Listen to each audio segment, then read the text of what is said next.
Hello friends, welcome to our YouTube channel. நம்ம சேனலில் போடக்கூடிய எந்த ஒரு ஆப்ஸ் அண்ட் வெப்சைட்ஸையும் நாங்கள் பர்சனலாக யூஸ் பண்ணதுக்கப்புறம் தான் வீடியோவாக போடுவோம். ஸோ நீங்கள் தைரியமாக யூஸ் பண்ணலாம். அது மட்டும் இல்லாமல் நாங்கள் போடக்கூடிய ஆப்ஸ் அண்ட் வெப்சைட்ஸை நீங்கள் யூஸ் பண்ணி ஆகணும் அப்படின்னு எந்த இடத்துலையும் நாங்கள் கம்பல் பண்ண கிடையாது. முழுக்க முழுக்க உங்களுடைய சுய விருப்பத்தின் கீழ் நாங்கள் போடக்கூடிய ஆப்ஸ் அண்ட் வெப்சைட்ஸை யூஸ் பண்ணிக்கலாம்.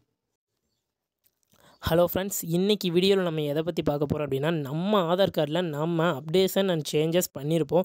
அதாவது பார்த்திங்கன்னா நேம் கரெக்ஷன் பண்ணியிருப்போம், நேம் சேஞ்ச் பண்ணியிருக்கலாம், அதில் ஏதாவது ஸ்பெல்லிங் மிஸ்டேக் சேஞ்ச் பண்ணியிருக்கலாம், அண்ட் பார்த்திங்கன்னா அட்ரஸ் சேஞ்ச் பண்ணியிருப்போம், and date of birth, mobile number, இப்படி ஏதாவது ஒன்று நம்ம ஆதார் கார்டில் சேஞ்சஸ் பண்ணியிருப்போம், கரெக்ஷன்ஸ் பண்ணியிருப்போம், அப்டேஷன்ஸ் பண்ணியிருப்போம். ஸோ இதெல்லாம் பார்த்திங்கன்னா இ-சேவை சென்டர்லையும் நெட் சென்டர்லையும் நம்ம பண்ணியிருப்போம். அண்ட் பார்த்திங்கன்னா ஒரு குறிப்பிட்ட டேஸ்க்கு அப்புறம் கரெக்ஷன் ஆகிடுச்சா இல்லையா அப்படிங்கிறத நம்ம அங்கே போய் தான் செக் பண்ணிகிட்ருப்போம். ஸோ இப்போ நம்ம அதை மொபைல்லே நம்ம செக் பண்ணிக்க முடியும். பார்த்திங்கன்னா மொபைல்லே நம்ம அப்டேஷன்ஸ் அண்ட் கரெக்ஷன்ஸ் ஆகிடுச்சா, சேஞ்ச் ஆகிடுச்சா அப்படிங்கிறத நம்ம செக் பண்ணிக்க முடியும். அதே சமயத்தில் அதை நம்ம அப்படியே டவுன்லோடும் பண்ணிக்க முடியும். அதாவது ஆதார் கார்டை நம்ம டவுன்லோட் பண்ணிக்கலாம், அதை நம்ம ஃபோனில் வச்சு யூஸ் பண்ணிக்க முடியுன்ற அதையே நம்ம வெளியில் கலர் ஜெராக்ஸ் போட்டு ஒரிஜினல் ஆதார் கார்டாகவும் நம்ம லைஃப் லாங் யூஸ் பண்ணிக்க முடியும். ஸோ அது இல்லாமல் இப்போ நிறைய பேர் ஆதார் கார்டு, அதாவது கரெக்ஷன்ஸ் பண்ணாதவங்க கூட ஆதார் கார்டை ஃபோட்டோ எடுத்து சில பேருக்கு நம்ம சென்ட் பண்ணுங்கிறப்போ ஃபோட்டோ எடுத்து அதை கிராப் பண்ணி எடிட் பண்ணி நம்ம சென்ட் பண்ணுவோம். பட் இப்படி நம்ம டவுன்லோட் பண்ணி வச்சுக்கிட்டோம் அப்படின்னா நம்ம ஃபோட்டோ எடுத்து அதை கிராப் பண்ணி இப்படிங்கிற நமக்கு இருக்க அந்த எக்ஸ்ட்ரா ஒர்க்ஸ்லாம் இருக்காது. ஏன்னா இந்த மெத்தடில் நம்ம டவுன்லோட் பண்ணுறப்ப நமக்கு கிளியரிட்டியாக டவுன்லோட் ஆகிக்கும். ஸோ இந்த ஃபார்மேட்டில் டவுன்லோட் ஆகிற நம்மளுடைய ஆதாரை நம்ம யாருக்கு வேணால் சென்ட் பண்ணிக்கலாம். கிளியாரிட்டி சூப்பராக இருக்கும். ஸோ நம்ம ஃபோட்டோ எடுத்து அதை கிளியரிட்டிக்கு கொடுக்குற மாதிரி எந்த ஒரு எடிட்டும் பண்ண தேவையில்லை. ஸோ வாங்க எப்படிங்கிறத இந்த வீடியோவில் நான் உங்களுக்கு ஃபுல்லாக எக்ஸ்பிளைன் பண்ணுறேன். ஃபர்ஸ்ட்டு உங்கள் மொபைலில் ப்ரௌசரை ஓப்பன் பண்ணிக்கோங்க. கூகுள், க்ரோம், இல்லை உங்கள்கிட்ட எந்த ப்ரௌசர் இருந்தாலும் அதை ஓப்பன் பண்ணிக்கோங்க. மேக்ஸிமம் கூகுள் இருக்கவங்க கூகுளை யூஸ் பண்ணுங்கள், அதுதான் கொஞ்சம் ஸ்பீடாக இருக்கும். அண்ட் சர்ச் ஆப்ஷனில் போய்ட்டு ஆதார் டவுன்லோட் அப்படின்னு சொல்லி டைப் பண்ணி சர்ச் பண்ணுங்கள்.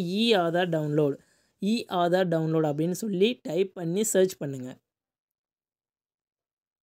அண்ட் பார்த்தீங்கன்னா ஃபைனலி உங்களுக்கு இப்படி வெப்சைட்ஸ் வரும். இங்கே பார்த்தீங்கன்னா get Aadhaar unique identification authority of India அப்படின்னு இருக்கும். மேலே வெப்சைட் நேம் பார்த்தீங்கன்னா unique identification authority of India அப்படின்னு சொல்லிட்டு இருக்கும். அண்ட் கீழே பார்த்தீங்கன்னா அதே மாதிரி யூனிக் ஐடென்டிஃபிகேஷன் அத்தாரிட்டி ஆஃப் இந்தியான்னு இருக்கும். அதில் கெட் ஆதார்னு ஒன்று இருக்கும். அங்கே மேலே பார்த்தீங்கன்னா கெட் ஆதார்னு சொல்லி எக்ஸ்ட்ரா லைன்ஸ் இருக்கும். And download Aadhaar, my Aadhaar இப்படிலாம் கூட இருக்கும். அண்ட் நீங்கள் இதில் எதை வேணால் கிளிக் பண்ணிக்கலாம். மேக்ஸிமம் ஒன்று இந்த கெட் ஆதார் அப்படிங்கன்னு வரும், இல்லை மேலே இருக்க மாதிரி இந்த கெட் ஆதார், அந்த extra lines and download Aadhaars வரும். ஸோ பார்த்தீங்கன்னா இந்த கெட் ஆதார் இதில் நீங்கள் எதை வேணால் கிளிக் பண்ணிக்கலாம். ஃபஸ்ட்லேயே எது இருக்கோ அதை நீங்கள் கிளிக் பண்ணிக்கோங்க. UDI-government.in அப்படின்னு வருதான்னு சொல்லி பார்த்துக்கோங்க. அண்ட் பார்த்தீங்கன்னா உங்களுக்கு இந்த மாதிரி தான் ஷோ ஆகும். அந்த வெப்சைட்டை நீங்கள் கிளிக் பண்ண உடனே அதில் பார்த்தீங்கன்னா இங்கே டவுன்லோட் ஆதார் அப்படின்னு சொல்லிட்டு உங்களுக்கு காட்டும் பாருங்கள். இந்த இடத்துல டவுன்லோட் ஆதார்னு சில பேருக்கு காட்டும், சில பேருக்கு இத்தனை ஆப்ஷன்ஸ் காட்டாமல் எல்லா ஆப்ஷனும் ஒன்றா சேர்த்து கெட் ஆதார்னு சொல்லிகிட்டே காட்டும். ஸோ கெட் ஆதார்னு காட்டினாலும் கன்ஃபியூஸ் ஆகாதீங்க. கெட் ஆதாருக்குள்ளே தான் இந்த டவுன்லோட் ஆப்ஷன் இருக்கும். இல்லை அப்படிங்கிறப்போ இந்த டவுன்லோட் ஆதாருங்கிற ஆப்ஷன் தனியாக இருக்கும். தனியாக இருந்தாலும் சரி, கெட் ஆதார் இருந்தாலும் சரி. கெட் ஆதார் இருந்துச்சுன்னா கெட் ஆதார் கொடுத்து டவுன்லோட் கொடுங்க. ஸ்ட்ரைட்டாக டவுன்லோட் ஆதார் இருந்துச்சுன்னா டவுன்லோட் ஆதார் கொடுங்க. ஸோ கெட் ஆதார் இருந்தாலும் கன்ஃபியூஸ் ஆகாதீங்க, அதை கொடுங்க. டவுன்லோட் ஆதார் இருந்தாலும் கன்ஃபியூஸ் ஆகாதீங்க, அதை கொடுங்க. அண்ட் டவுன்லோட் ஆதார் எனக்கு ஸ்ட்ரைட்டாக இருக்குது. ஸோ டவுன்லோட் ஆதார் கொடுத்துட்டேன் பாருங்கள்.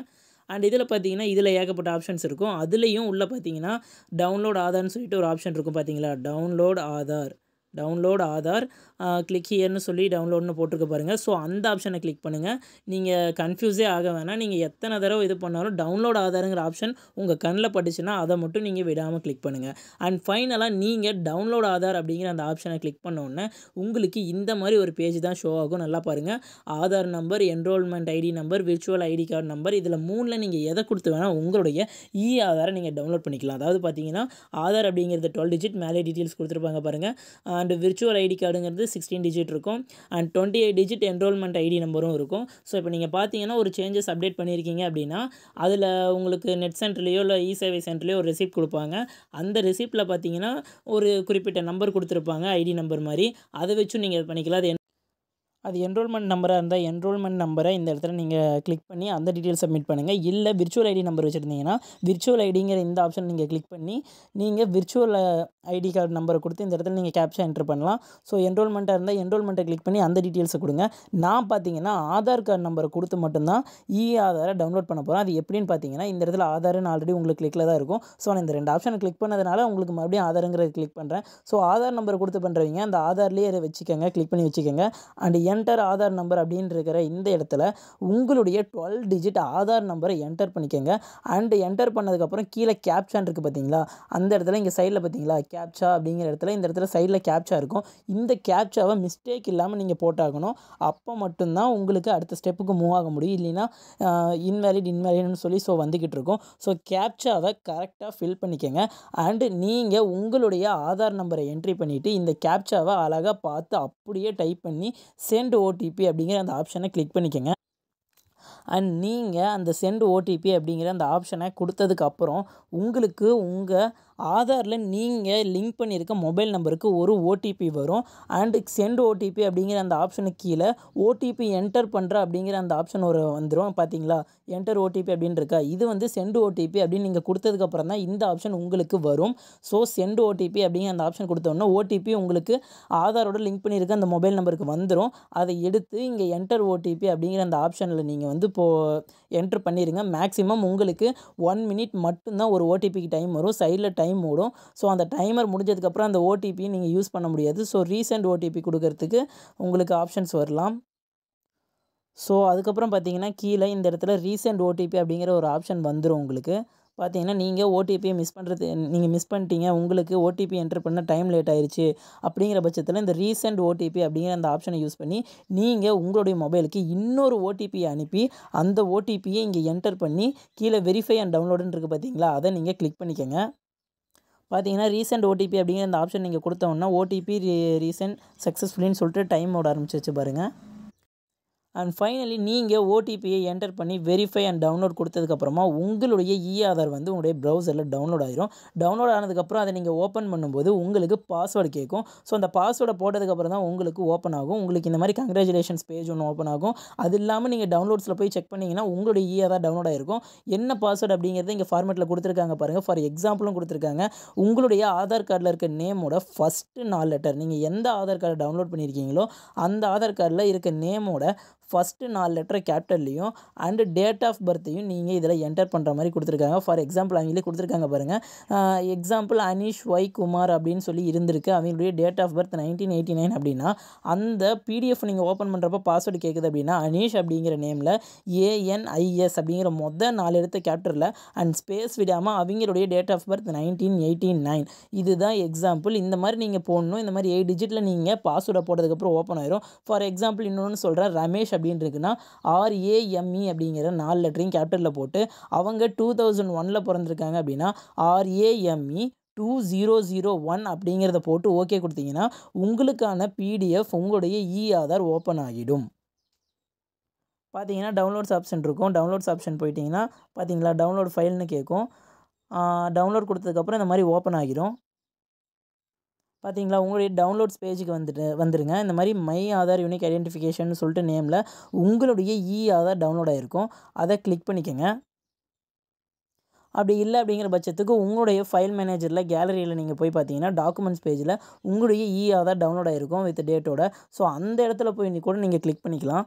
பார்த்தீங்கன்னா PDF ஃபார்மேட்டில் இருக்கும். அந்த இடத்துல நீங்கள் போயிட்டு அந்த ஆதார் நீங்கள் டவுன்லோட் பண்ணியிருப்பீங்க. அந்த டவுன்லோட் ஆன ஆப்ஷனுக்குள்ளே போயிட்டு நீங்கள் ஓப்பன் பண்ணிக்கோங்க. அண்ட் அந்த பிடிஎஃப் நீங்கள் ஓப்பன் பண்ணதுக்கப்புறம் நான் சொன்னேன் இல்லையா பாஸ்வேர்டு என்டர் பண்ணோம் அப்படின்னு, இந்த இடத்துல உங்களுக்கு ப்ளீஸ் இன்புட் பாஸ்வேர்டு அப்படின்னு சொல்லிட்டு கேட்கும். ஸோ இந்த இடத்துல தான் நீங்கள் நான் சொன்ன ஃபார்மேட்டில், அதாவது அந்த வெப்சைட்டில் உங்களுக்கு காட்டின அந்த ஃபார்மேட் படி நீங்கள் இங்கே பாஸ்வேர்டை என்டர் பண்ணி ஓகே கொடுத்தீங்க அப்படின்னா ஃபைனலாக உங்களுடைய ஆதார், அதாவது ஆதார் டவுன்லோட் ஆயிரும். கிளியரிட்டியாக இருக்கும். நீங்கள் அதை மற்றவங்களுக்கு சென்ட் பண்ணிக்கலாம். அண்ட் நீங்கள் அதை ஓன் யூஸுக்கு யூஸ் பண்ணிக்கலாம். அண்ட் ஃபிசிக்கல் கார்டாகவும் போட்டுக்கலாம்.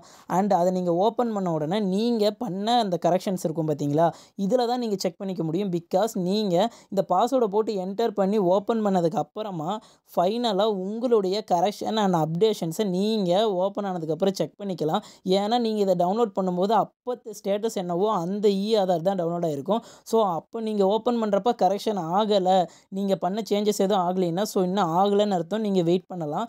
ஸோ ஆகிருச்சு அப்படின்னா நீங்கள் பிடிஎஃப் ஓப்பன் பண்ணும்போதே நீங்கள் செக் பண்ணிக்க முடியும். பழைய ப்ரூஃப்க்கும் இப்போ இருக்க ஆதாரையும் நீங்கள் கம்பேர் பண்ணிங்கன்னா கண்டிப்பாக செக் பண்ணிக்கலாம். ஸோ இந்த ஆதார் நீங்கள் டவுன்லோட் பண்ணி ஓப்பன் பண்ணுறப்ப கரண்ட் ஸ்டேட்டஸில் இருக்க ஆதாரை மட்டும்தான் காட்டும். ஸோ நீங்கள் பயப்படாமல் கரெக்ஷன் ஆயிடுச்சா இல்லையா அப்படிங்கிறத செக் பண்ணிக்கலாம். அண்ட் டவுன்லோடும் ஆல்ரெடி ஆயிடுச்சு. ஸோ நீங்கள் டவுன்லோட் பண்ணதையும் யூஸ் பண்ணிக்க முடியும்.